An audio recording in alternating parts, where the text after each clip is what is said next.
Qu'est-ce que j'aurais pu faire? Bah, vous avez plein d'outils, hein. On peut utiliser quoi? On peut utiliser sudo, ARP. Ah, on a ARPScan et je peux lui donner un CIDR, subnet de 24, ok, puisqu'on est en classe C. Et je lui dis, écoute, tu scannes toutes les machines, hein, de 1 à 255, d'accord? Ça aurait fait le taf aussi. Hein, vous voyez qu'il me trouve exactement. Là, il m'en trouve 3. Il y a 3 machines sur le réseau. D'accord? Donc, vous voyez que ça fait parfaitement le taf, sauf que NetDiscover, lui, va tester sur tous les autres sous-réseaux, hein, tous les subnets et toutes les classes, hein. Par contre, c'est du protocole ARP. Enfin, ARP, rappelez-vous, hein, les trames ARP, elles passent pas votre gateway, elles passent pas votre routeur, hein. Donc, ça sera uniquement sur votre réseau local. En entreprise, chez vous, à la maison, vous ne pourrez pas pinguer des machines d'Internet, hein, puisque c'est de l'ARP. L'ARP ne passe pas, comme je vous le disais, le routeur et la gateway, la passerelle. D'accord? Donc ça c'est bon, toujours plusieurs moyens de faire. On a notre phase de recours. Maintenant il faut connaître un petit peu les ports, hein. Donc Fredder, qu'est-ce qu'il fait? Bah, c'est pareil. Avec Nmap, comment j'aurais pu faire? Bah, la même chose. Je lui aurais dit Nmap et je vais lui donner un CIDR. Nmap, on va lui dire écoute, tu vas pinguer, voilà, à partir de la première machine, subnet 24, donc jusqu'à la 255e. Donc on va scanner les ports, on voit qu'on a 80. Ok, donc vous voyez, hein, il nous trouve les 3 machines. Pareil, 3 machines ici avec les ports qui sont ouverts, d'accord? Et nous, celle qui nous intéresse, vous l'avez compris, euh, bah, c'est la 10. Voilà. Donc on a du SSH, on a sur le port 22, on a du HTTP, on a du RPC bind. Donc il doit y avoir un serveur RPC, on a du NetBIOS, SSN, on a du Samba, donc HTTPS en 443. On va lancer le navigateur. On va aller jeter un petit coup d'œil, voir ce qui se passe. On voit bien que la machine s'appelle CubeTrix. D'accord, on a du SMD, donc on va essayer d'énumérer avec enum for Linux. Hein, enum for Linux. Et je vais lui donner l'adresse IP. Voilà, il va venir me trouver tous les chars.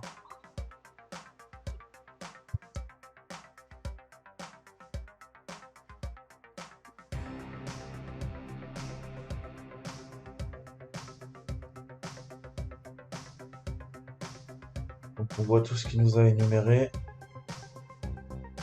Donc admin, read. Donc il faudrait qu'on se fasse un petit SMB client pour voir un petit peu si on peut se connecter, s'il y a un partage éventuellement, hein. Donc sur le 139 on a une erreur, sur le 445 on a une connection refused. Donc à voir. Là, il nous dit qu'il peut pas se connecter. Access denied vers l'IPC. Donc l'IPC il n'y aura rien d'intéressant. Par contre il y a un truc admin, mais je pense pas qu'on y aura accès. À voir. Encore une fois. MyGroup, Yoptrix, et on récupère des usernames qui sont présents sur la machine.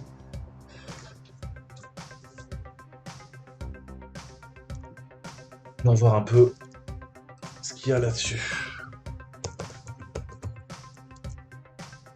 Alors on arrive sur la page par défaut tout de suite, ça doit attirer votre œil, c'est du Red Hat Linux 6.2.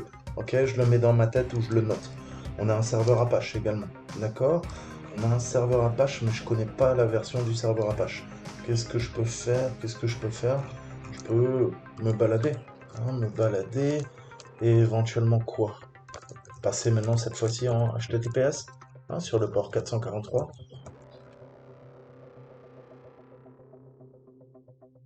Donc ça c'est le test page. D'accord. Euh, Ça c'est le normal, d'accord. Et là après il est où?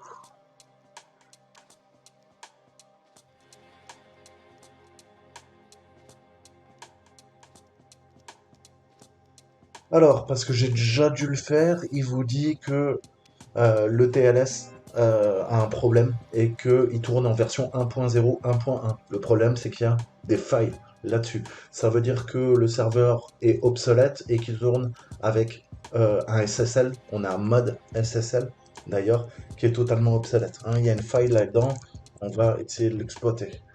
Vous allez voir pourquoi par la suite, hein. Donc mode SSL, ça permet la crypto. sur un serveur Apache, hein, et vous voyez qu'on a les dernières versions, malheureusement. Là, on a une version faillible, d'accord? Alors, l'avantage, c'est que quand je me baladais, il nous a donné la version du serveur. Hein. On sait que c'est un 1.3.20. Hein. Là, je peux pas vous le remontrer. Il faudrait que je vide le cache. À la limite, je vais essayer.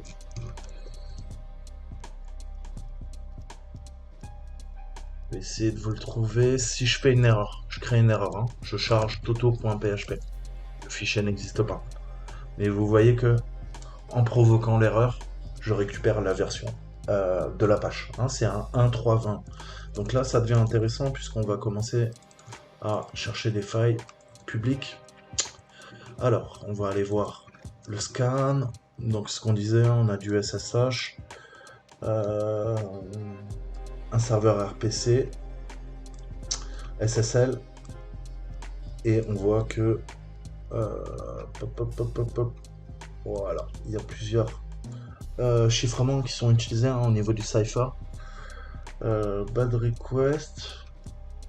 Ok, on va essayer de scanner avec Nikto. Donc Nikto, et c'est un scanner de failles. Hein, donc on va lui dire, écoute, scanne le HTTP s'il te plaît. Alors il nous trouve plein de faux positifs, mais vous voyez qu'on est en mode SSL 2.8.4. Et en effet, hein, il est vulnérable à un remote buffer overflow. Donc il faut qu'on trouve la faille et qu'on l'exploite. Il nous dit même, écoute, regarde, apparemment, on peut lire les fichiers hein, en faisant ça. Le problème, c'est que ça ne marche pas. Hein. Des fois, Nikto se trompe, il est pas parfait. Comme tous les outils, vous pouvez avoir des faux positifs. Hein. Vous voyez qu'on n'arrive pas à faire la LFI, hein, la Local File Inclusion, en faisant ça. Malheureusement, on va essayer en HTTP, ça ne marche pas non plus. Hein. Bien qu'ils nous disent que ça soit possible. Qu'est-ce qu'il m'a fait? Qu'est-ce qu'il m'a fait le jambon? Ok, j'ai verrouillé mon système.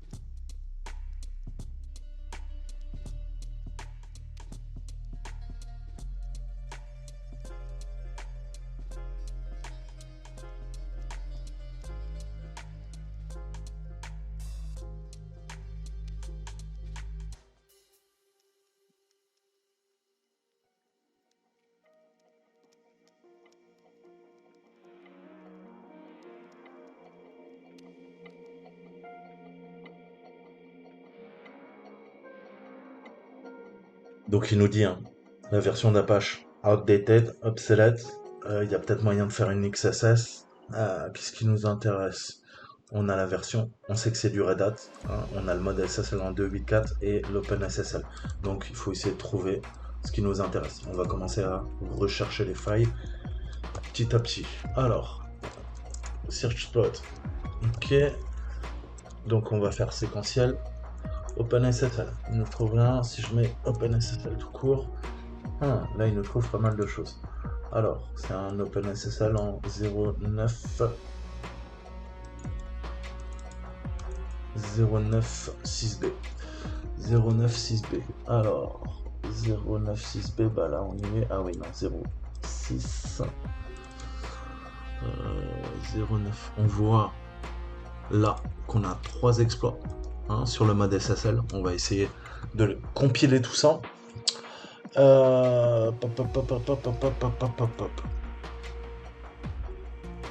PHP, OpenSSL, ça c'est le PHP. PHP, ça c'est du DOS, hein, donc c'est du déni de service, ça nous intéresse pas. TLS, on a du Heartbleed. Extension, faudra essayer. À la limite, peut-être on pourrait attaquer via Heartbleed.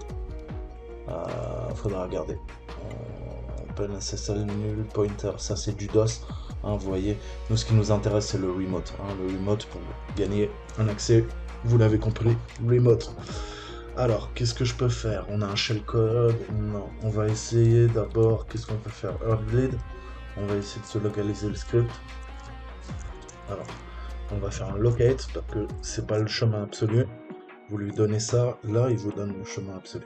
Ok, on va se l'exécuter, on va voir. Copier, Python. Alors, Python.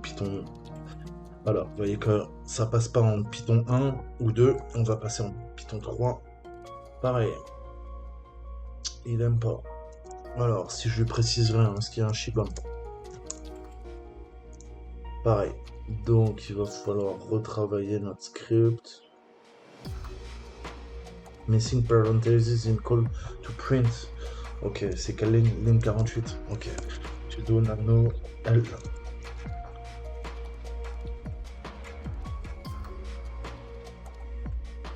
Donc, vous voyez, au bout d'un moment, je vais plus faire un script qui dit.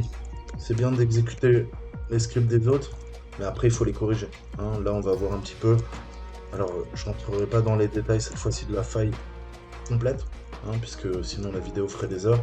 Il faudrait déjà que j'arrive à passer mon mot de passe. Oui, mon verrou image qui saute.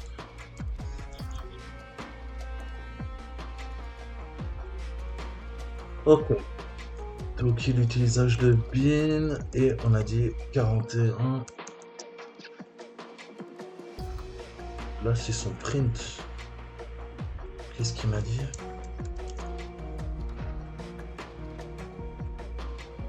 Ligne 48.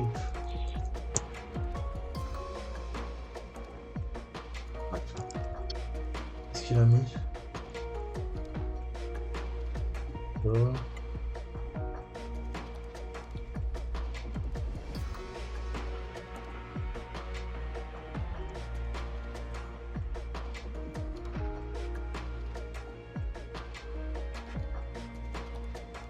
Synthèse, pareil.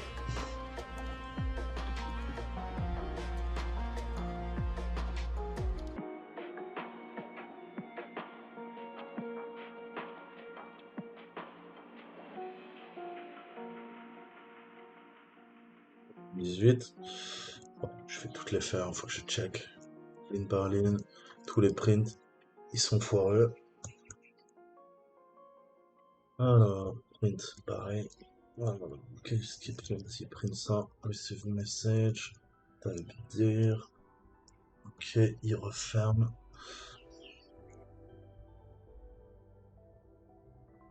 Oh, ouais, print. No Heartbleed. Donc Heartbleed, hein, c'était Heartbeat, pardon, c'était une des failles, bah, un peu comme Heartbleed. Hein, tout ce qui est Heart, les failles avec Heart, ça attaque le SSL. On a Heartbleed, là c'est Heartbeat, c'en est une autre. Excusez-moi, tellement de failles. Donc je vous mettrai tous les liens en description si vous voulez creuser. Je suis pas sûr que ça fonctionne, mais je sais que le serveur SSL et le protocole, hein, on est en TLS 1.0, c'était utilisé il y a 20 ans. Donc vous imaginez bien que dans la nature, si jamais vous arrivez à trouver un serveur comme ça peut être un pot de miel. Hein. Il y a de fortes chances que on est en train de se foutre un peu de votre gueule, hein, et que vous allez vous faire espionner par, par on sait pas qui. Parce que, bah oui, comme la faille a 20 ans, hein, là c'est un exercice, mais il y a très peu de chances hein, qu'il y ait encore un serveur qui tourne avec ce type de mode SSL aussi. Putain, il a foiré tous les prints, ça, c'est des problèmes de rétrocompatibilité.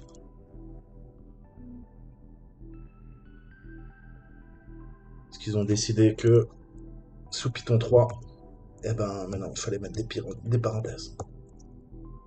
Ne me demandez pas pourquoi, c'est pas comme si j'étais dev.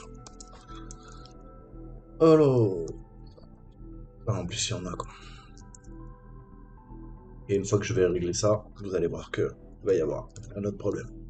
Ça s'appelle gérer du Python.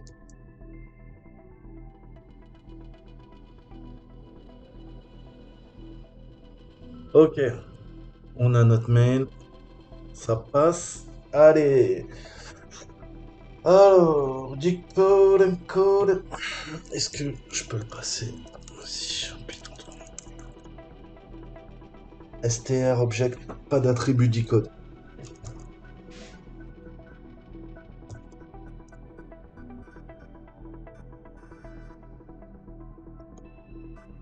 Back, exploit, ligne 20, ça me casse les pieds. Je vais pas vous mentir.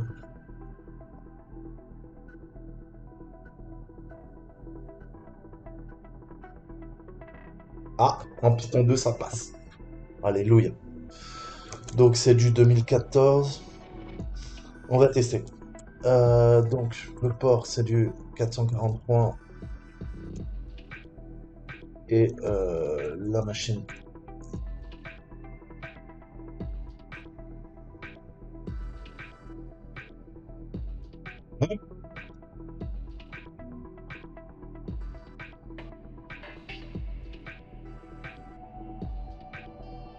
Donc il nous dit qu'il n'est pas vulnérable. Le serveur nous a retourné une erreur, donc not vulnerable. Donc tant pis, on passe sur une autre faille. On va utiliser. On peut peut-être attaquer Samba maintenant qu'on connaît la version. Euh, on va voir. Samba, il est en quoi? Samba! Samba do Brasil.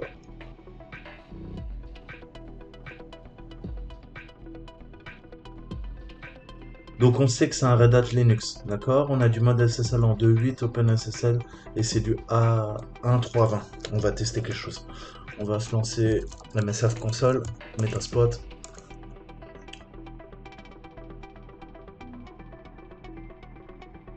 On a du CGI. Vous voyez, il vous détecte comme si c'était un routeur D-Link. Des fois, hein, il nous dit qu'il y a une porte dérobée. Pareil. Je suis pas sûr. Généralement, c'est des faux positifs. Mais on peut tester. Alors, 192, 168, 10, ouais. Qu'est-ce qu'il me fait? Vas-y, charge.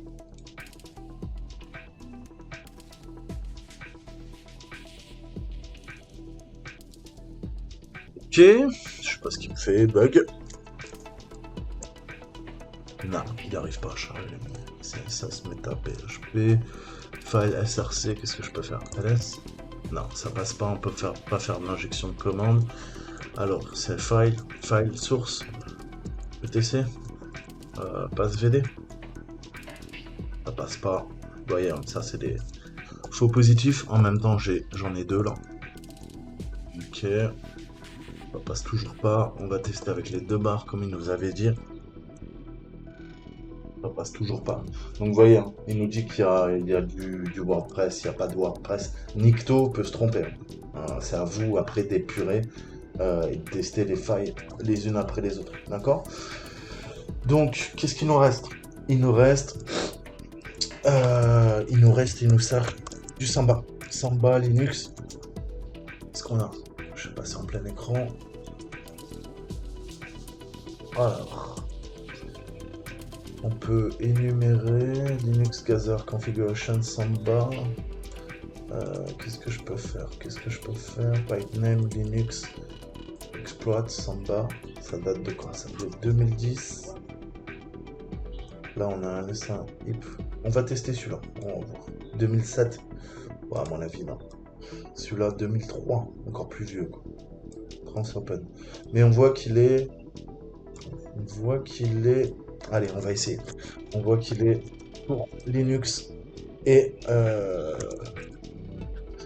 l'autre est pour FreeBSD. Donc je pense pas qu'il passera. On va faire use set. Il nous prend un interpréteur reverse TCP par défaut. Sudo UFW, je vais ouvrir mon port.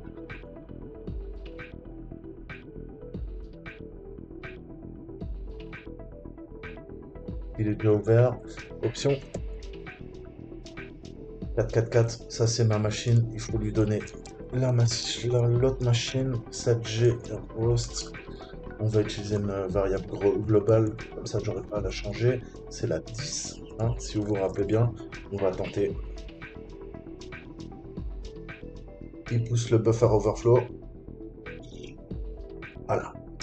Vous voyez qu'on aurait pu peut-être récupérer. Hein, on a peut-être un problème au niveau de notre charge utile, parce qu'on voit que là, il arrive à récupérer la session via le reverse shell et ça ferme.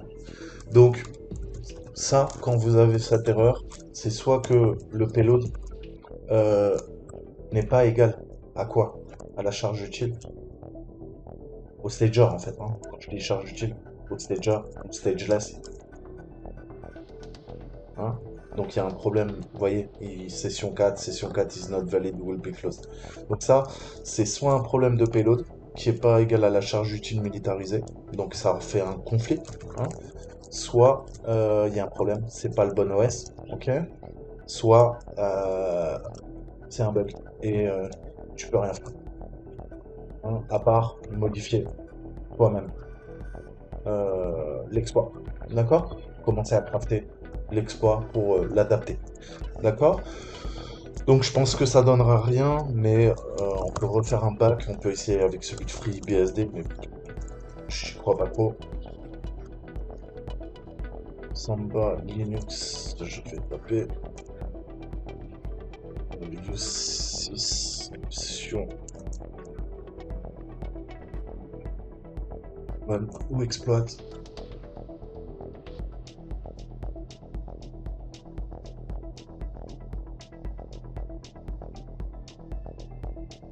Non, vous voyez que il pousse à l'adresse de retour, mais là on n'a pas même pas le message comme quoi.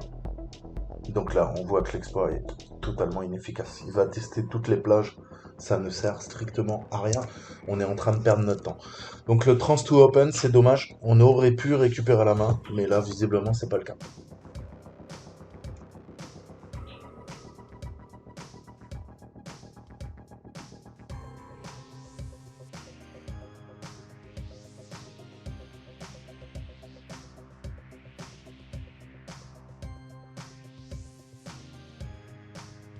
Donc, ça c'est mort. Qu'est-ce qu'on a d'autre? OpenSSL, c'est mort. Qu'est-ce que je peux tester? Qu'est-ce qu'on avait regardé? Outdated. OpenSSL 1.0.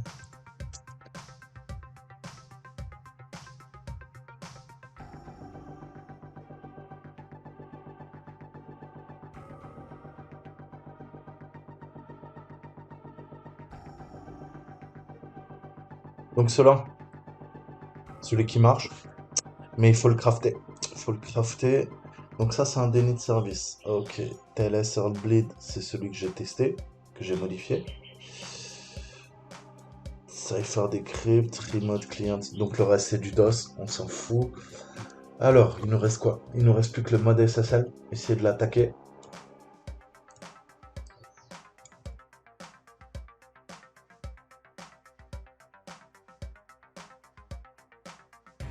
Ah, on a du DOS. On oublie. La deuxième ligne, c'est du DOS. On oublie. Et on a l'OpenFuck.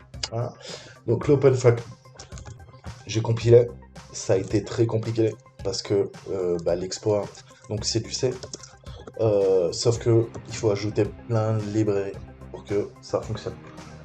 Donc on va voir vite fait. Vous voyez que il est assez costaud.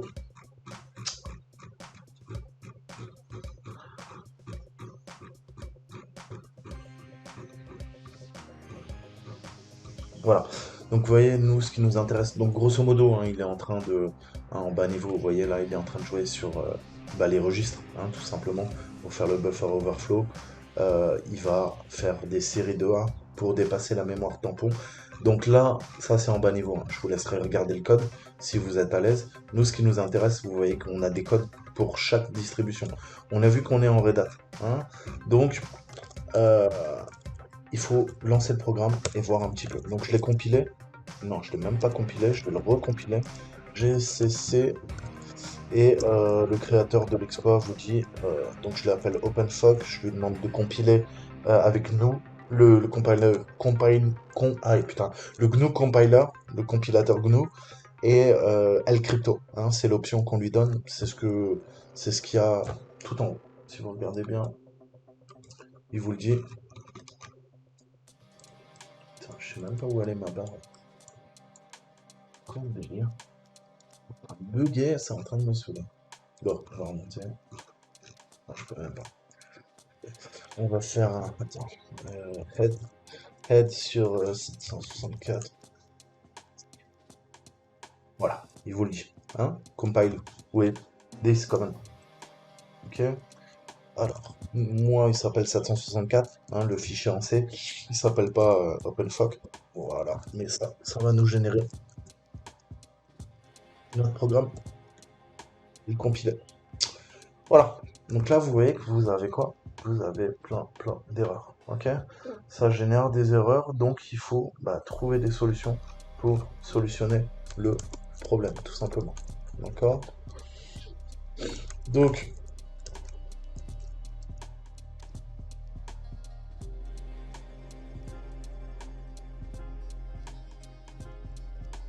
je vous remonte sudo rm. Je vais faire un peu de nettoyage, 190, ouais. Le 7147080 et le 764. Ok. Donc, je vais vous expliquer sur quoi j'ai travaillé. On a vu SearchSpot, mode SSL. Voilà. Donc, testons le premier. Le premier, c'est quoi? C'est celui-ci. Ok. Donc, on va faire un sudo -m, télécharger direct l'exploit sur ma machine. D'accord?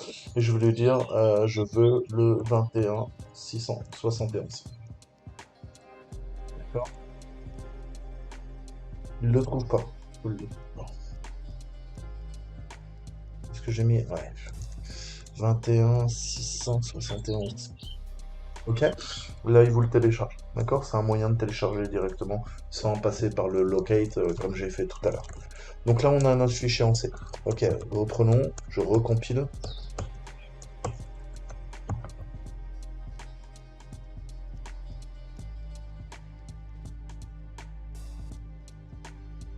Alors, pas bon. D'accord? On se laisse pas abattre. On repart. SearchBot.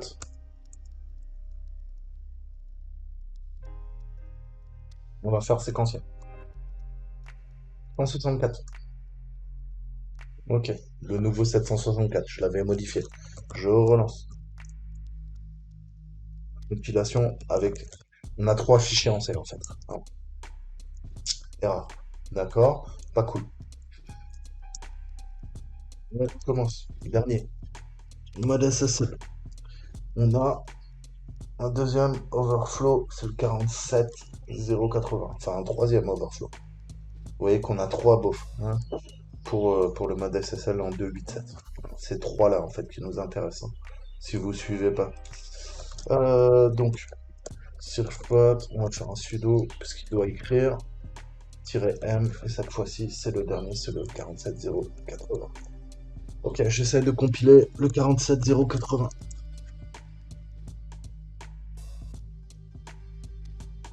Ah,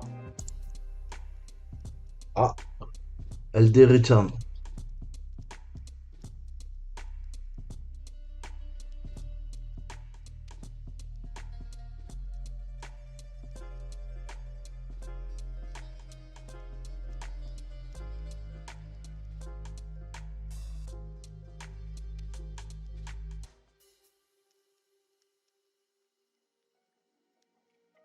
Donc, le plus prometteur, en fait, c'est le 764. Ça va être notre faille, mais il faut retravailler dessus. Alors, vous voyez que là, on a nos librairies. Hein, c'est les extensions .h en C. Et faut s'assurer qu'on a bien tout ça. Et Caldera.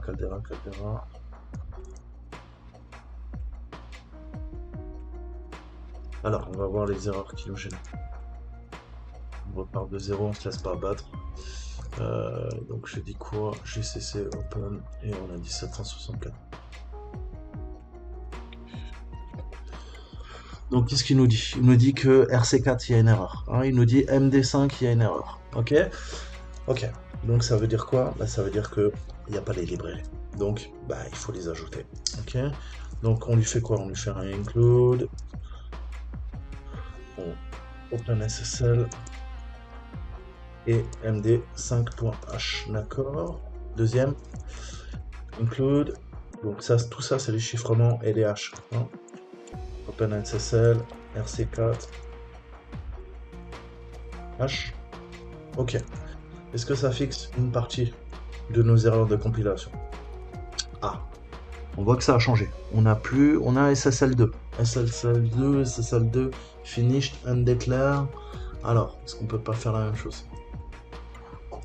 SSL, on va voir.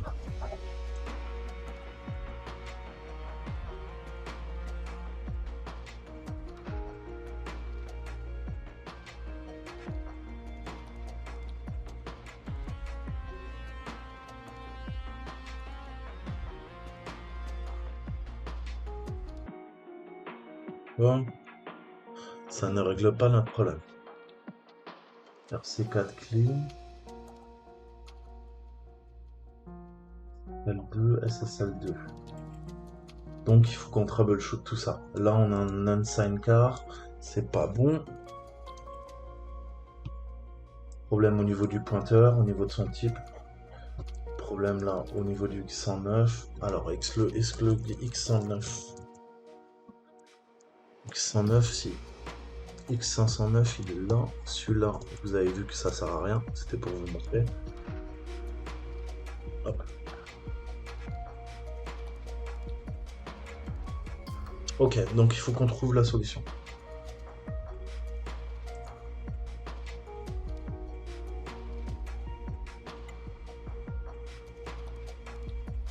Alors, il y a déjà plein d'erreurs en fait. Si on regardait un peu le script, ce que fait l'exploit.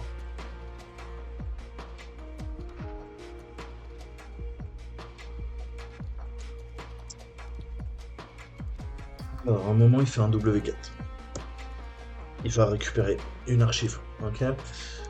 Sauf que bah, l'archive, c'est quoi? Bah, l'archive, elle a disparu. Cette adresse n'existe plus. Donc là, vous voyez tout ça là, MD, client finished, MT, server verify, tout ça. Il va falloir qu'on se l'ajoute, d'accord? Et puis vous voyez que c'est pas défini, hein. Donc on a un problème au niveau de nos déclarations. Il faut qu'on les définisse. Alors, qu'est-ce qu'on va se faire? On va se faire là, on va se faire un define. Voilà.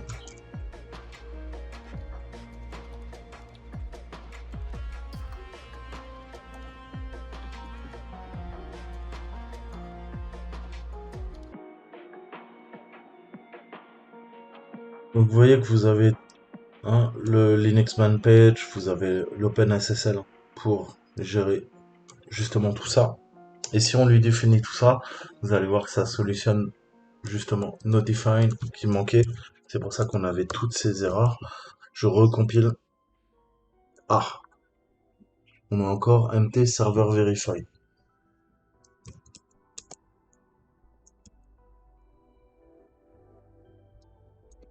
Voilà. Si je mets 2, je passe tout en 2. Parce qu'il utilise SSL 2.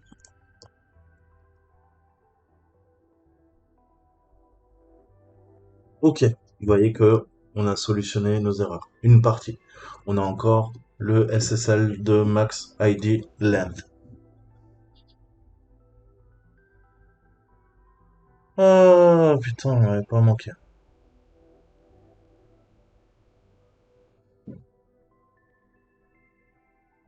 Donc il faut gérer ça. Ok.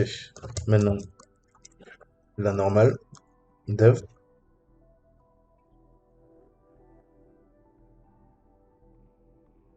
Et on essaie de recompiler. Donc on a encore nos problèmes ici. Strings, in file include. Donc il faut qu'on modifie les fonctions. Alors, if pkey rs1.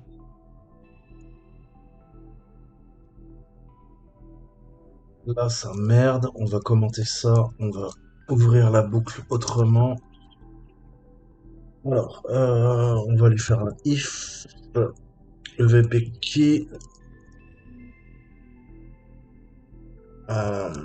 get one RSA, on lui passe la clé en paramètre et il faut qu'elle soit égale à nul. Là, on est pas mal. Ok. Instant Client Master. Ok. Et le Encrypted Key Length. Pareil. Les deux erreurs. Ok. Alors, si on fait ça propre, encrypted, key length, RSA public encrypt, RAC4 length, en SSL master key, le buff de 10. Ah, c'est là qu'il y a un problème. C'est le VP. Alors, c'est la Piki, ouais, c'est la Piki, mais c'est pas ça. C'est la Piki qu'on passe en paramètre, PV key, et on fait un get one. Ok, et RS1. Ensuite, on a notre padding. Donc, il a compilé. On va tester. Ok, ça passe. Je vous mettrai quelqu'un qui a corrigé toutes les erreurs, hein. De toute façon, si vous galérez, je vous mettrai toutes les ressources si vous voulez creuser. Nous, vous voyez qu'on est on a dit sur un 6, on est sur du Red Hat et on a vu qu'on était sur un Apache, vous vous rappelez, 1.3.20, 1.3.20. Bah voilà, donc soit c'est ça, soit c'est ça. Donc 0x6a ou B. Donc qu'est-ce qu'on lui dit? On lui dit programme, on lui dit le système d'exploitation, la machine, on va commencer à faiser à 40.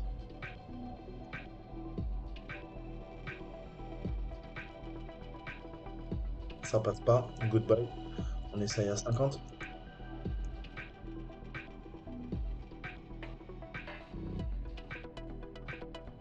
Donc là, en fait, c'est en train de pousser un CA, Certificate Authorities, un certificat d'autorité. Le problème, c'est que le certificat est malicieux, hein. Il est beaucoup plus gros que le certificat que peut gérer cette version d'OpenSSL. Du coup, ça ouvre la faille OpenFOC. Pourquoi OpenFOC? Bah, vous l'avez compris. Débordement de la mémoire, hein, buffer overflow. Pourquoi? Bah, parce que la taille que doit traiter OpenSSL au niveau du certificat est beaucoup trop grosse. Pourquoi? Pour sa mémoire tampon. On dépasse le tampon, on peut exécuter de la mémoire ou écrire dans de la mémoire qui est protégée. Du coup, on exécute du code arbitraire, malicieux, et on demande quoi? 7UID, 7JID 0 de passer route. Sur la machine, c'est un Linux, c'est un Red Hat. D'accord? Et c'est comme ça qu'on récupère. Donc là, on voit que le 6A, ça passe pas. Il nous reste plus que quoi? Que le 6B en 40 et en 50. Allez!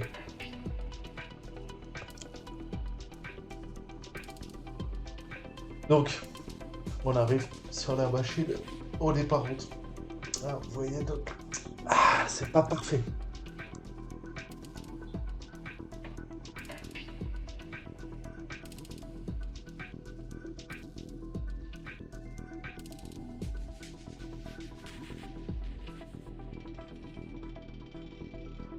Donc là, on voit qu'on a un problème avec celui-là. Exit, goodbye. On essaye en 50.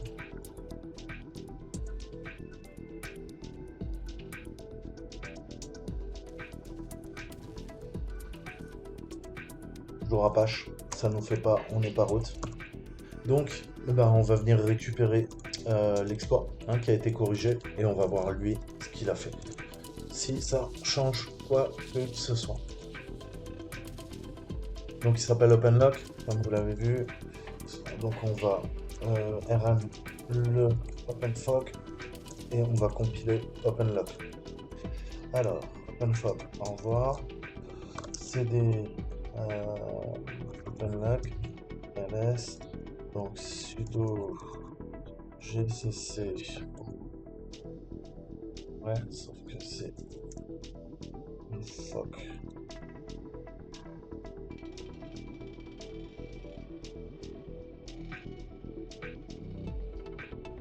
Pas compilé sans erreur, on retente. Vous l'avez compris, le dernier avait l'air pas mal en 40 ou en 50.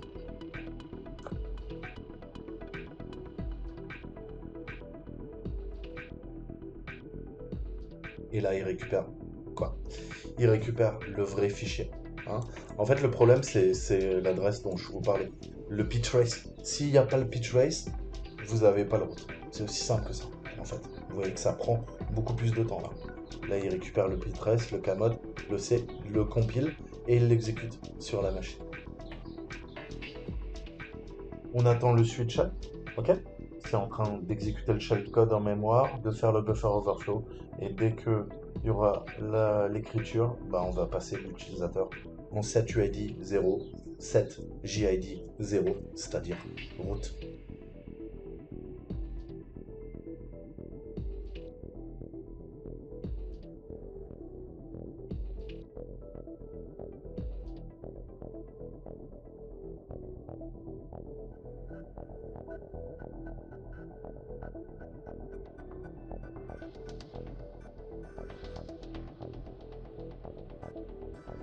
Donc voilà pourquoi je passais par route.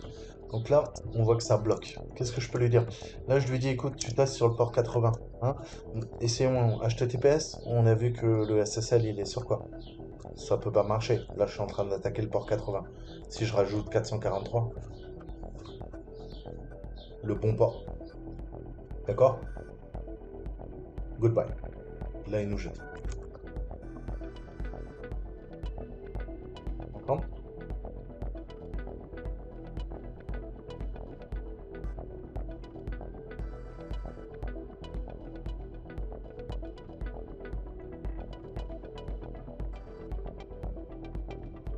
Ok? Voilà. J'ai fait volontairement des erreurs pour que vous compreniez. J'espère que ça vous a plu. Et vous voyez que on a une erreur au niveau du linker, hein, le LD, qui est pas content. Permission denied, mais bah permission denied, oui, mais je peux quoi? Je peux aller sans problème dans route. Ok? Voilà. Je vous dis à très bientôt. Ciao, ciao.